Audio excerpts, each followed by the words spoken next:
AITA for taking revenge on my 5-year-old niece after she called me a faggot for doing household chores. I have banned her from my house until her parents apologize. Hi everyone.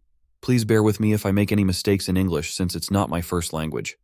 I'm a 29-year-old guy and my wife is 30. Together, we have 2 sons, ages 5 and 3. My wife has a full-time office job, while I work from home with a very flexible schedule. As long as I meet my deadlines and attend a few Zoom calls, nobody minds when I work or how long it takes. This setup has made it easy for me to juggle parenting during the day. My younger sister Barb, 26, and her husband Nick, 30, live nearby and both work full-time jobs. They have a 5-year-old daughter, Tracy, who goes to daycare with my kids. Since my schedule is so flexible, we figured it would make sense for me to handle the daycare pickups and drop-offs for Tracy alongside my own kids. It wasn't a big deal to me. If anything, I liked the idea of my sons spending time with their cousin. Tracy's a good kid, sweet and usually well-behaved, and I thought I was the cool uncle. Most days, I'd bring the kids back to my place after daycare, make them snacks or dinner, and then my sister would come to pick Tracy up in the evening. A few days ago, while the 2 older kids were watching Bluey on TV, I was in the kitchen preparing snacks with my 3-year-old when I suddenly heard shouting. I rushed into the living room to see my son yelling, "My dad's not a girl," while Tracy shot back, "Yes, he is. He's a faggot. That's like a girl." In our language, the word was different, but the offensive meaning and tone were clear. I was completely taken aback. I turned off the TV immediately, sat Tracy down, and explained that the word she used was very offensive. I told her that in our family, we don't use mean words to hurt others, and that she needed to apologize to me. She seemed confused and then added, "But that's what my dad called you, and he's not in trouble." Hearing that made my heart sink. I kept calm and told her that regardless of what her dad said, using that word was wrong and hurtful. I asked her to apologize, which she did, and we had a bit of a talk. She's a great kid, and she listened, but her dad's comments had already left an impact on her. I carefully asked if her parents had said anything else, and, piecing together what I could from a 5-year-old, it seems that Nick had criticized me in front of her. He told my sister that men shouldn't stay at home all day doing chores and childcare, that cooking and cleaning were women's work, and that I wasn't a real man since my wife made more money than I did. I explained to Tracy, as best as I could, that men and women can both work from home or in an office, and that it didn't make anyone more or less of a man or woman based on what they did. I didn't want to dig too deep into adult issues with her, so I left it at that. That evening, I talked to my wife about it, and she was equally upset. We agreed that I should ask Barb and Nick for an apology. I called Barb and told her what happened, hoping she'd understand. Instead, she brushed it off, saying, "It's just a word. Nick doesn't actually dislike you." I told her that it wasn't about whether Nick liked me. It was about him disrespecting me and speaking negatively about me in front of his daughter. I was frustrated that Barb didn't seem bothered by it and wasn't standing up for me. When she told me I was being a drama queen and that I needed to get over it, I lost my patience.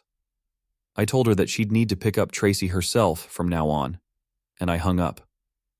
Yes, it was abrupt and rude, but I felt so disrespected by my own family, people I've helped out countless times.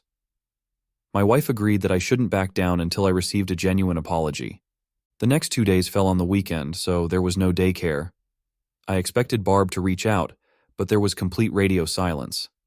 The absence of any calls or messages made me think she hadn't taken my words seriously, which only fueled my anger. On Monday, when it was time to pick up Tracy for daycare and I didn't show up, the calls started coming. I had already dropped off my own kids and ignored Barb's attempts to reach me. I know it was petty, but after stewing for 2 days, I felt justified in letting her stew for a few hours as well. It felt strangely satisfying. When I finally picked up her call around noon, I was ready to smugly demand my apology so we could move past this, but I didn't get the chance. Barb went off on me, furious that I hadn't picked up Tracy and that she'd been late to work because of it. I calmly reminded her, "I told you I wouldn't be picking her up." "You had 2 days to make other arrangements." She kept yelling, so I hung up. She continued calling and texting me to pick up Tracy from daycare, but I repeated that I wouldn't do it and then stopped responding. When I arrived to pick up my own kids later, Tracy looked at me expectantly, thinking I'd take her too. It broke my heart to leave her behind, but I stayed firm. I gently explained to her that her mom and I were having a disagreement, and I'd pick her up again once we worked things out. Seeing how upset she was hurt deeply. After all, she's only 5, and none of this is her fault, but I couldn't just let it slide. I still felt that I deserved an apology. Later, my mom called, explaining that Barb had asked her to pick up Tracy, which was a struggle for my mom due to her disability. She questioned why I was being so mean to Barb. I explained everything, expecting her support, but instead, she dismissed it with a, "You know how Nick is." I told her that the more I learned about Nick, the less I liked him. I made it clear that if Nick had such disdain for what I did around the house, I wasn't going to keep doing him any favors for free. Mom insisted I was overreacting, but I argued that all I had asked for was a simple apology. Yet everyone preferred this drawn-out mess over just giving me one. Mom urged me to be the bigger man, but I told her I was done and wished her luck with Tracy. That evening, I received a call from Nick himself. Hoping for an apology, I answered. But no, he claimed I was causing Barb distress and wondered how I could do this to my own sister. I shot back, asking how he could speak so poorly about me to his daughter, whom I cared for daily. He dismissed his comments as jokes, claiming it was all in good fun. I told him it was neither good nor fun for me and demanded an apology. Instead, he exploded, calling me a slur and mocking me as a hysterical little girl. I told him to go to hell and hung up, which led to a barrage of calls from both Barb and my mom that I ignored. Barb then texted, accusing me of being petty and making Tracy suffer for it. I replied that Tracy was suffering because her parents were ungrateful and disrespectful. Barb continued to send angry messages, insisting she was at risk of losing her job and calling me cruel to her and our mom. I told her that unless her next text was an apology, I would block her number. It wasn't, so I did. Over the past few days, my mom has continued picking up Tracy, which hasn't been easy for her. Every time I see Tracy at daycare, she tells me she wants to come back to our house, and it breaks my heart. She's not having fun with Grandma, and she misses being with us. It tears me up inside, but I can't just let this go. I feel like caving would only show my family that they can disregard my boundaries without consequence. Yet I love my niece and don't want her to be hurt or resent me. She's an innocent child in all of this. So, am I the asshole? And what do I even do? Edit.